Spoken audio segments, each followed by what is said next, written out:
All right, let's start with the first structure, which is by plus verb ing.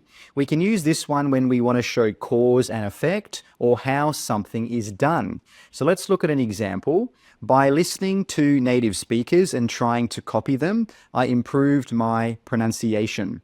So you might be thinking, well, Shane, why have you got the first part in blue and the second part in red? Well, the reason is the blue is the cause and the red is the effect. The red is the result. Now let's have a look at another example. By increasing the amount of public transport, the government successfully reduced pollution levels. So again, we are looking at the cause in the blue and then the effect or the result in the red. So increasing the amount of public transport was the first thing that happened. And then the result of that was that the pollution levels went down or they decreased. Now let's look at one more example. They are trying to lose weight by removing as much processed food from their diet as possible. So why do you think I've got that last part in green? Well, I'm trying to show you that the part in green is how they are doing it. That is how they are trying to lose weight.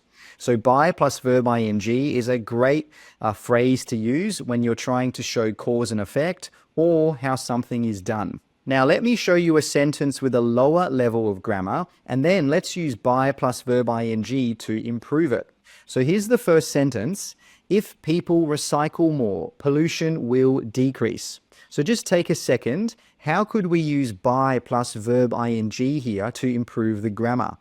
Well, we could say by recycling more, individuals can make a significant impact on the environment and at the same time help to reduce pollution levels. So I hope this helps you to see how just using a structure like by plus verb ing can make your speaking or even your writing sound much more professional.